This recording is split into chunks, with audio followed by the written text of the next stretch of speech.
అంటే పార్టీ చచ్చిపోయింది. BRS party అనేది ఇక జీరో అది లేవదు అనేది సీఎం రేవంత్ చాలా సార్లు చాలా మీటింగ్‌లో చెప్పారు. ఒకటి. 2 సర్పంచ్ ఎలక్షన్‌లు పెట్టుకొని ఏ ముఖ్యమంత్రి లేనంత ప్రచారం గతంలో అసలు ముఖ్యమంత్రులు ఎవరు పోయేవారు కాదు. ఈసారి పోయి ప్రచారం కూడా జిల్లా జిల్లా తిరిగి చేసిండు. అంత చేసినా కూడా కాంగ్రెస్ పార్టీ అభ్యర్థులు కూడా బీఆర్ఎస్ పార్టీతో పోటాపోటీగా గెలిచారు తప్ప పెద్దగా లేదు అనేది వాళ్ళ మాట. అసలు ముఖ్యమంత్రి గారు ఏ ఊరికి పోయి ప్రచారం చేసిండంట? ఎన్నికల కోడ్ ఉన్నప్పుడు గ్రామ పంచాయతీలకు పోయి ప్రచారం చేయనీకి ఉంటదా? కానీ ప్రతి జిల్లా పర్యటనలో జిల్లా అభివృద్ధి పనుల గురించి అర్బన్ ఏరియాలలో చేసినటువంటి దాన్ని ఒకవేళ వాళ్ళు దాన్ని అట్లా గిట్ట అనుకున్నా మాకేం అభ్యంతరం లేదు. మాకేం అభ్యంతరం లేదు. కానీ నేను ఒకటే చెప్తా. 63% ఇప్పటికి మేము గెలిచి ఉన్నటువంటి స్థానాలున్నాయి. 400 పైచీలకు ఎక్కడనైతే రెబెల్స్ గెలిచిరో అందులో 80% మీద మళ్ళీ కాంగ్రెస్ పార్టీ రెబెల్సే గెలిచిన వాళ్ళు ఉన్నారు. అంటే ఆన్ హోల్ దగ్గర దగ్గర అదొక 5.5% ఏమో ఉన్నట్టు వాళ్ళు. ఇదంతా కూడా టోటల్ కాంగ్రెస్ విక్టరీకి కుదురుకుంది. కానీ అట్లాంటప్పుడు వీళ్ళు అంటే మేము ఒక లీగల్ సెల్ పెడుతున్నాము సర్పంచ్ల కోసము, మా వాళ్ళని ఇబ్బంది పెడితే మేము చూసుకుంటాము అనేది అంత కాన్ఫిడెంట్ గా చెప్తున్నారు అని అది ఎందుకు గమనించట్లేదు కాంగ్రెస్ పార్టీ? అంటే ఒకటి వాళ్ళ కార్యకర్తలకి ఒక కనీసం ఇప్పుడు ఏం లేదు, పార్టీ లేదు, ఇంకా భవిష్యత్ ఏముందని చెప్పి చేజారిపోయే పరిస్థితి ఉంటుంది కదా. అది పోకుండా ఆపుకునేటటువంటి ప్రయత్నంలో భాగంగానే మిమ్మల్ని నేను కాపాడుకుంటా, మీకు లీగల్ సెల్ పెడతా, మీకు ఇంకోటి చేస్తా అని పాపం ఏదో వాళ్ళని కన్విన్స్ చేసేటటువంటి ప్రయత్నాలే తప్ప ప్రజల నాడి ఒకసారి బీఆర్ఎస్ పార్టీ మీద మంచిరిపోయిన తర్వాత అది అతికేటటువంటి పరిస్థితి కనిపిస్తుంది. ఎందుకనంటే మీరు మీరు గమనించండి, అసలు కోర్ అర్బన్లో బీఆర్ఎస్ పార్టీ అనేది చాలా స్ట్రాంగ్. రూరల్లోనే మనం కాంగ్రెస్ పార్టీ అసెంబ్లీ ఎన్నికలలో మాకు బాగా సీట్లు వచ్చినాయి. అట్లాంటిది అర్బన్లోనే బై ఎలక్షన్ వచ్చినప్పుడు అది పార్లమెంట్ వరకు తీసుకున్నా సరే అర్బన్లోనే బై ఎలక్షన్ కంటోన్మెంట్ వచ్చినా మేమే గెలిచినాం. ఇక జూబ్లీహిల్స్ అనేటటువంటిది రెఫరెండం అని చెప్పి కేటీఆర్ గారు మాట్లాడింది. మరి ఆ రిఫరెండంకి మాట మీద కట్టుబడి ఉన్నాడా?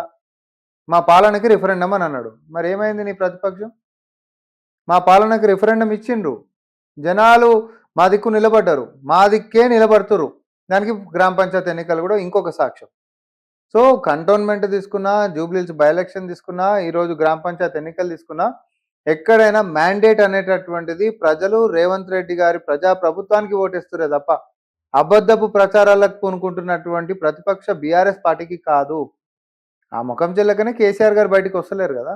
కానీ బీఆర్ఎస్ వాళ్ళు చెప్తుంది ఏంటి అంటే కేసీఆర్ 2 సంవత్సరాలు అధికారంలో ఉన్న పార్టీకి టైం ఇస్తానన్నారు. 2 సంవత్సరాల పాలన పూర్తయింది. సో ఈ 2 సంవత్సరాల తర్వాత వాళ్ళు కాంగ్రెస్ పార్టీ చెప్పిన హామీల్లో ఉచిత బస్సు తప్ప, ఒక రుణమాఫీ లాంటి 1-2 అంశాలు తప్ప ఏవి చేయలేదు. కాబట్టి ఖచ్చితంగా ప్రజల్లోకి వెళ్ళాలి. ముఖ్యంగా కృష్ణా వాటర్ సంబంధించిన ఇష్యూ తోటి ప్రజల్లోకి వెళ్ళబోతున్నాము అనేది ఇండికేషన్ ఇస్తూ ఉంది. అందుకే ఇటు ఎల్పీ మీటింగ్ కావచ్చు, రాష్ట్ర కమిటీ మీటింగ్ కావచ్చు, ముఖ్య నేతలని పిలుచుకోవడం కావచ్చు, అన్ని జరుగుతున్నాయి. గ్రౌండ్ ప్రిపేర్ అవుతుంది అని అంటున్నారు.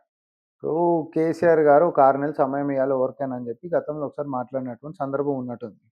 2 ఏళ్ళు అని ఎవడు అన్నాడు. భూమి మీద ఉండి రాజకీయాలు చేసేటోడు ఎవడు కూడా అవతల వాళ్ళకి ఒక 2 ఏళ్ళు ఇద్దామని ఎవడు అన్నాడు. 1 నెలలు ఇద్దామంటాడు, 2 నెలలు ఇద్దామంటాడు, 3 నెలలు ఇద్దామంటే 6 నెలలు ఇద్దామని అనుకుందాం. 2 ఏళ్ళు ఇచ్చిరు అనుకుంటాం. ప్రతిపక్షం అనేటట్టు మరి నువ్వు కూడా ఇంట్లో కూర్చునేది ఉన్నావు మీ నాయన మాటిని. మీరు మాత్రం ఎందుకు బయటకు వచ్చి అబద్ధాలు ప్రచారాలు చేశారు? అధికార పక్షానికి సమయమే ఇచ్చేటటువంటి నేపథ్యం మీరు గిట్ట తీసుకునే నిర్ణయం ఉంటే మా పిల్లల మేమే సరిపోతాం, మా నాయన ఎందుకు అనేటటువంటి డైలాగులు రావద్దు కదా. అట్లాంటివి ఎందుకు వచ్చినాయి? ఇవన్నీ ఏంటంటే పాపం వారి యొక్క వైఫల్యాలను కప్పిపుచ్చుకోలేనటువంటి పరిస్థితులు ఈరోజు బీఆర్ఎస్ పార్టీ ఉందండి. వాళ్ళు ఏదైనా చేద్దాం అనుకున్న అది బూమరాంగ్ అవుతుంది. ఇప్పటివరకు కేటీఆర్ సక్సెస్ అయినటువంటి ఒక ఫార్ములా చెప్పరు.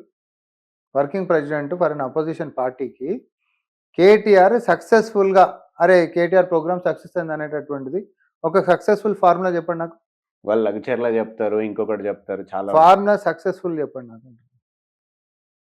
ఒక్కటన్నా సక్సెస్ఫుల్గా ఎస్ ఇగో పలానా అంశం మీద మనము అధికార పక్షాన్ని కార్నర్ చేయగలిగాం, దీనివల్ల మనకు మైలేజ్ వచ్చింది, సో దట్ రిజల్ట్ మన నమ్మిరు జనాలు మనకు ఓట్లు వేసిరు అనేది ఒకటి చెప్పండి. ఏడదుడు నీ గ్రాఫ్ పడిపోతుంది కేటీఆర్. ఎందుకంటే నీకుంటున్నటువంటి నాయకత్వ లేమి ఏదైతే ఉందో దాన్ని ఎన్కరేజ్ చేసుకుంటుంది ఎవరో కాదు, హరీష్ రావు.